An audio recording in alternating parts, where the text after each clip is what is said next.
విధంగా అయితే సాయి కుమార్ తనకి తాను దానికి తీసుకొని అసలు వాళ్ళు డెడ్ బాడీ తీసుకొని నిరసన వ్యక్తం చేశారండి ఇప్పటి వరకు.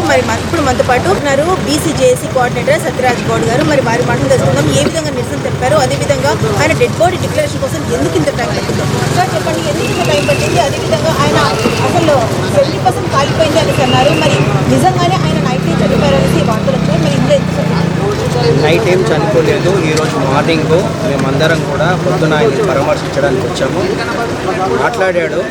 మాట్లాడిన తర్వాత ట్రీట్మెంట్ నడుస్తూ ఉంది. ఇక డాక్టర్లు కానీ పోలీసు వాళ్ళు కానీ ఎలాంటి ఇన్ఫర్మేషన్ లేకుండా తను చనిపోయింది కూడా ఎవరికి చెప్పకుండా మేము దిక్కున్న ధర్నా చేస్తూ ఉన్నాము. బీసీ సంఘాలు కుల సంఘాలు పెద్ద ఎత్తున ఇక్కడికి బీసీ వాదులు అందరూ వచ్చి ఉద్యమకారులు దిక్కు ధర్నా జరుగుతుంటే దొడ్డి దారిన డాక్టర్లు లేకుండా పోలీసు వాళ్ళు డెడ్ బాడీని తీసుకొని పోతున్నారు. అప్పటి వరకు కూడా తను మాకు చనిపోయింది అనేది తెలియదు.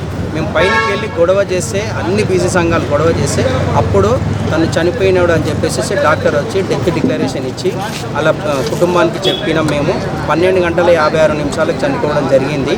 ఆయన ఎక్కువగా కాలడం వల్ల మేము ఏ ట్రీట్మెంట్ చేసినా కానీ కాలేదు అని చెప్తా ఉన్నాడు సూపరింటెండెంట్. ఈ గాంధీ సూపరింటెండెంట్ వచ్చి మాట్లాడాడు.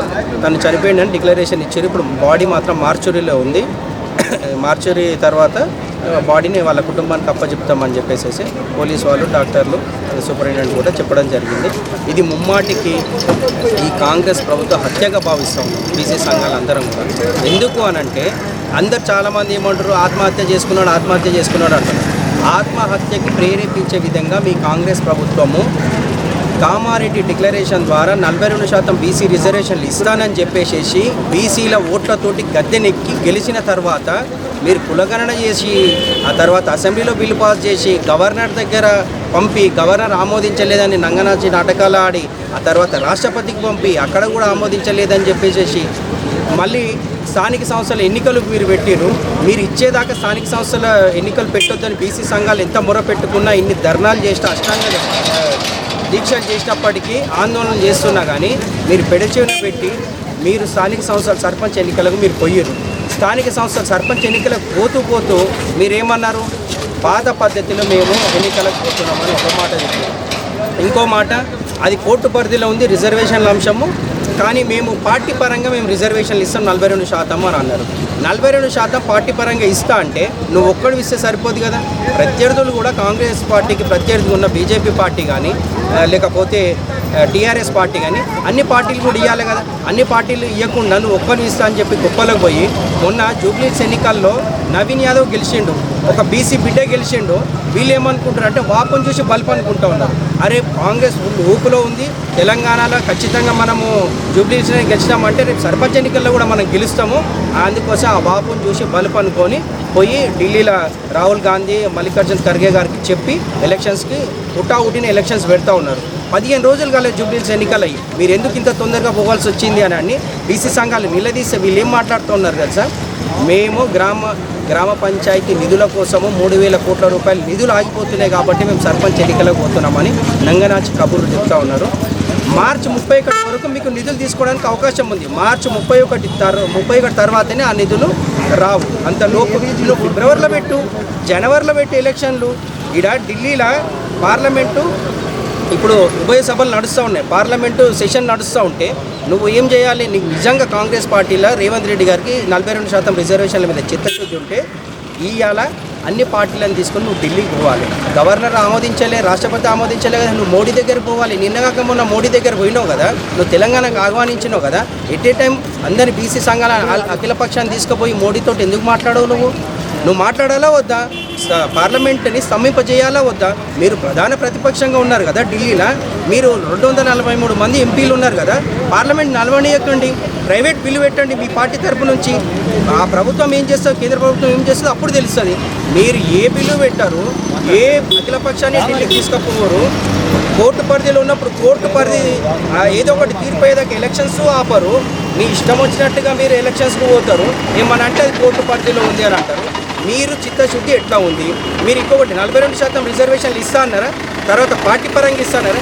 పార్టీ పరంగా మీరు ఎందుకు ఇస్తారండి? పార్టీ ఇప్పుడు స్థానిక సంస్థల సర్పంచ్ ఎన్నికల్లో పార్టీ సింబల్లే ఉండవు. కారు గుర్తు ఉండదు, చెయ్యి గుర్తుండదు, పువ్వు గుర్తుండదు. ఇండివిజువల్ కత్తెర గుర్తు, టేబుల్ గుర్తు, స్పూన్ గుర్తు, ఇలాంటి గుర్తులు ఉంటాయి. ఈ గుర్తులలో నువ్వు పార్టీ పరంగా ఇచ్చేది నువ్వు బీసీలను మోసం చేస్తుడు తప్ప ఇంకేముంది. నువ్వు అట్లా చెప్పినావు. మళ్ళీ ఏమని అన్నావు, మేము హుటాహుటిన ఎన్నికలకు పోతున్నాం, పాత రిజర్వేషన్ల ప్రకారం 2019లో ఏదైతే రిజర్వేషన్లు ఉన్నాయో 18లో ఆ రిజర్వేషన్ ప్రకారం అన్నారు. మళ్ళీ ఏమని అన్నారు, ఆ రిజర్వేషన్ ప్రకారం అయితే మాకు 25% రావాలి, 25% కాస్త 17%కి కుదించినావు నువ్వు. అంటే ఇది మోసం చేస్తున్నట్టు కాదా? ఇలా ఖచ్చితంగా ఈ సాయి ఈశ్వర్చారిది 100% ప్రభుత్వ హత్యగా భావిస్తున్నాం. ఇన్ని మోసాలు చేసినాక బీసీల మీద మీరు తడిబట్టతో గొంతు కోస్తూ ఉన్నారు. ఇన్ని చేస్తున్నావు కదా, చేస్తుంటే మరి ఆ రోజు తెలంగాణ ఉద్యమంలో కూడా మీ కాంగ్రెస్ పార్టీయే డిసెంబర్ 9, 2009 రోజు సోనియా గాంధీ పుట్టినరోజు నాడు తెలంగాణ డిక్లేర్ చేశారు అర్ధరాత్రి. మళ్ళీ తర్వాత వాపస్ తీసుకుంటారు. ప్రజలు ఎట్లా మిమ్మల్ని విశ్వసిస్తారు? మిమ్మల్ని నమ్మకనే కదా 4 కోట్ల తెలంగాణ ప్రజలు ఉద్యమం చేశారు, రోడ్ల మీదకి వచ్చారు, ధర్నాలు చేశారు, దీక్షలు చేశారు, సాగరహారాలు, మిలియన్ మార్చులు, వంట వార్పులు, దిష్టిబొబ్బల దగ్ధాలు, యూనివర్సిటీ దిగ్బంధాలు ఇన్ని చేస్తే కదా, పిన్ డౌన్లు ఇవన్నీ చేసినందుకే కదా తెలంగాణ వచ్చింది. ఇవాళ మళ్ళీ ఇదే కాంగ్రెస్ పార్టీ ఇష్టమంది మోసం చేస్తే ఇవాళ సాయి ఈశ్వరాచారి కూడా చనిపోయింది. అంటే ప్రజల ప్రాణాలే కావాలా, బీసీ కులస్తుల ప్రాణాలే కావాలా? అంటే చంపితే కానీ చచ్చిన తర్వాత మీరు ఇచ్చేది ఏంది? ఇది న్యాయబద్ధమైన హక్కు మాది. 56% ఉన్నవని నువ్వే చెప్పినావు కదా, కులగణన సర్వే చేసి 56% ఉన్నారు బీసీలు అని అసెంబ్లీ సాక్షిగా చెప్పినావు కదా. అందులో మీరు ఇస్తా అన్నది 42 కదా, అయినా కానీ మేము బీసీలుగా మేము సర్దుకున్నాం కదా. 14% కోత విధిస్తుంటే కూడా మేము సర్దుకపోయినాం. ఆ 42% ఇస్తాన్న మీరు ఇచ్చిన మాట ప్రకారం మీరు ఇవ్వాలి కదా. మా ఓట్ల పైన మీరు గద్దెనెక్కారు కదా. మీరు ఇవ్వకుండా మోసం చేస్తే ఇలా ప్రజలు ఎందుకు చనిపోరు, ప్రజలు ఎందుకు ధర్నాలు చేయరు, ప్రజలు ఎందుకు రోడ్ల మీదకి రారు? 2 కోట్ల ప్రజలు ఆవేదనతో ఉన్నారు. మేము అంటున్నాం 42% ఇస్తే మా పిల్లలు విద్య, ఉద్యోగ, రాజకీయ రంగాల్లో బాగుపడతారు అనే ఉద్దేశంతో మేమున్నాం. కానీ మీరు ఇస్తారు. పార్టీ పరంగా ఎవడు ఇవ్వమన్నాడు నీకు? నువ్వు ఎలక్షన్స్లో పార్టీ పరంగా ఇస్తానని చెప్పినావను, మేనిఫెస్టోలో అట్లనే పెట్టినావా? కామారెడ్డి డిక్లరేషన్లో అదే మాట్లాడినావను. నువ్వు ఇప్పుడు అంటే గర్జు తీరేదాకా ఒక మాట, గర్జు తీరినాక ఇంకొక మాట, గద్దెనెక్కేంత వరకు ఒక మాట, గద్దెనెక్కిన తర్వాత ఇంకో మాట. అంటే బీసీలు అంటే అంత చులకనగా కనిపిస్తారా మీకు? బీసీల మీద మీకు ఎందుకు నిజంగా చిత్తశుద్ధి ఉంటే డిసెంబర్ 15 వరకు పార్లమెంటు నడుస్తూ ఉంది. ఇప్పటికి కూడా ఇవాళ 5వ తారీఖు, ఇంకా 10 రోజులు ఉంది. నువ్వు చిత్తశుద్ధి ఉంటే అఖిలపక్షాన్ని తీసుకొని నువ్వు ఢిల్లీకి పో. గతంలో ధర్నా చేసావు కదా రేవంత్ రెడ్డి, ఇప్పుడు ఏమైంది నీ ధర్నా? ఓ ధర్నా చెయ్యి, అఖిలపక్షాన్ని తీసుకపో, మోడీని కలువు, పార్లమెంట్ని స్తంభింపజేయి. నువ్వు చిత్తశుద్ధిని చాటుకో. నువ్వు ముమ్మాటికి తడిబట్టతో గొంతుకు వస్తున్నావు. నీ వక్రబుద్ధి అర్థమైతేనే ఉంది. రాహుల్ గాంధీ ఒక మాట మాట్లాడతాడు, మల్లికార్జున్ ఖర్గే ఒక మాట మాట్లాడతాడు, అందరూ ఒకటే. ఎవరు చేసినా కేంద్ర రాష్ట్ర ప్రభుత్వాలు దొందే. అటు మోడీకి చిత్తశుద్ధి లేదు, ఆయన బీసీ అంటాడు, ఆయనకు కూడా చిత్తశుద్ధి లేదు. వాళ్ళు ఇవ్వాలనుకుంటే ఒక్క మాట చెప్తా మేడం, 10% ఈబీసీ రిజర్వేషన్లు ఇచ్చారు. 2019లో ఏ ఈబీసీలు, ఏ ఓసీలు రోడ్ల మీదకి వచ్చి ధర్నా చేశారు? ఎవరు దిష్టిబొమ్మలు దగ్ధం చేశారు? ఏ పార్టీ మేనిఫెస్టోలో పెట్టింది? మీకు రిజర్వేషన్లను ఎవరు వచ్చి అడిగిర్రు? ఎందుకు ఇచ్చారు మీరు ఈబీసీ రిజర్వేషన్లు? 10% ఇవ్వాల్సిన అవసరం ఏమొచ్చింది? ఎవరు ధర్నా చేయలే, ఎవరు అడగలే, ఏ పార్టీ మేనిఫెస్టోలో పెట్టలే. మీ ఇష్టము, మీరు పార్లమెంట్లో బిల్లు పాస్ చేసారు. మేము అదే అంటున్నాము, ఇస్తా అన్నది ఇయ్యనన్నదేమో ఇచ్చారు కదా. వాళ్ళకి 10% ఇచ్చారు, వాళ్ళు కూడా మా సోదరులే, ఇవ్వండి.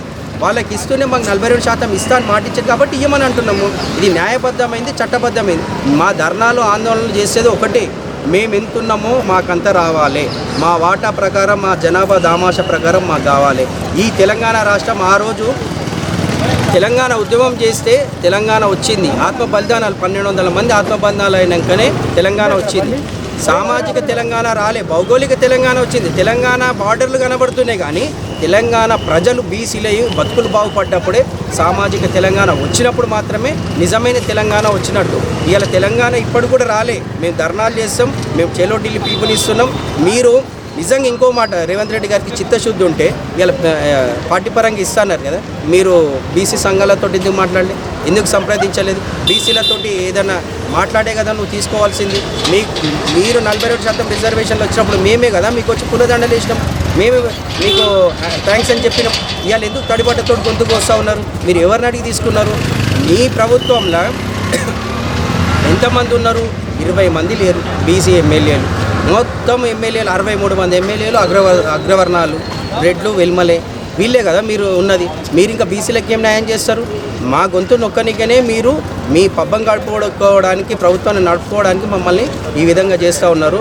మేము ఒక్కటే చెప్తా ఉన్నాం, ఇవాళ సాయి ఈశ్వర్ చారి మరణం సాక్షిగా మేము చెప్తా ఉన్నాం. గాంధీ హాస్పిటల్ నుండి మాట్లాడుతున్నాం.